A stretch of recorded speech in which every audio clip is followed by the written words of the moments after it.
Happy Monday. I'm Lashana Guy, producer of the 9 a.m. show here at 25 News. If you missed this morning's show, no worries. I've got your news highlights right here. If I seem a little unfamiliar to you, it's because I'm new to both the station and the area. And since we're going to be spending our mornings together, I'd like to start today's show by sharing a little bit about myself and what you can expect to see here on the 9 a.m. recap. For starters, I'm passionate about art, history, education, and advocacy, so we'll likely be discussing stories on these topics and more. But most of all, I'm passionate about sharing the stories that uplift us.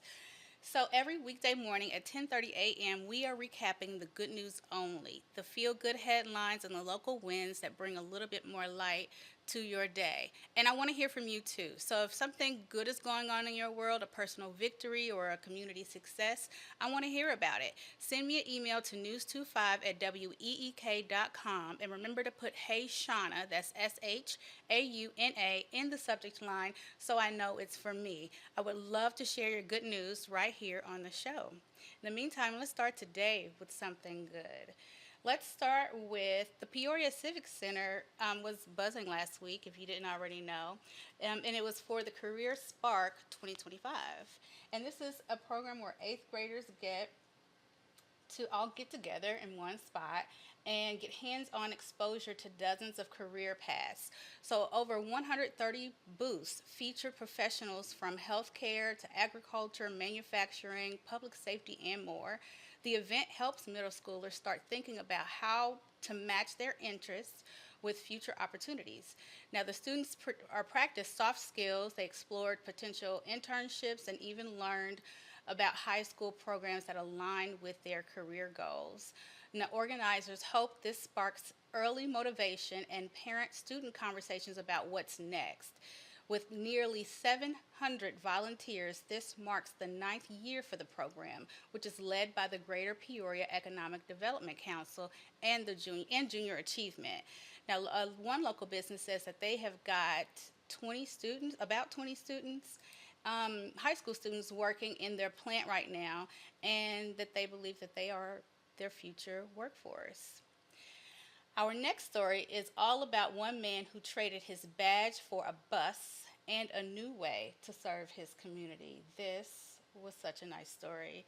So, in Frederick, Maryland, retired police officer Wade Milliard is driving change, literally. After 20 years on the force, he converted an old police activities bus into what he calls Lucy. It's a mobile laundry service for people experiencing homelessness. The bus is outfitted with 3 washers and 3 dryers. It operates through his nonprofit called Fresh Step Laundry. Milliard was inspired after seeing people washing clothes in a creek and realized clean laundry could restore a sense of dignity. Milliard says someone might be clean from a shower, but if they have to put dirty clothes back on, it defeats the purpose. And he thought maybe he could bridge that gap. Every week, he partners with Living Water Shower Ministry to provide not just laundry, but also hygiene kits, clean clothes, and hope. And locals say his compassion is contagious, proving service doesn't end when the uniform comes off. And speaking of that, grow from care, dedication, a college student in Colorado is taking growth to a whole new level. So this college student at the Colorado School of Mines, yes, it's the Colorado Schools of Mines. He's a chemical engineering student, and his name is Leif Ritter, and he turned his science skills toward pumpkin growing. His prized pumpkin is affectionately named Eli, and it weighed in at a jaw-dropping 1,579 pounds. Now, Leif's been growing giant produce for 13 years, and that looks like most of his life. From carrots to zucchinis, and he says that this hobby started simply to bring smiles to other people's faces. Leif says when he first saw a giant pumpkin at a contest, he thought it was cool and he wanted to share that joy with others. His parents have been lovingly dubbed the Pumpkin Crew, and they help him every step of the way. And you can see that excitement when they cut the pumpkin open and he was getting the seeds. They were so excited just to be helping him. So that's really sweet. Now the family plans to harvest these seeds to grow more record breakers in the years to come.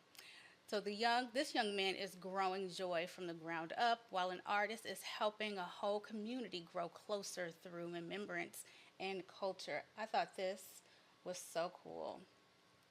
So the Sahara West Library in Las Vegas has transformed into a stunning display of color and culture for Day of the Dead.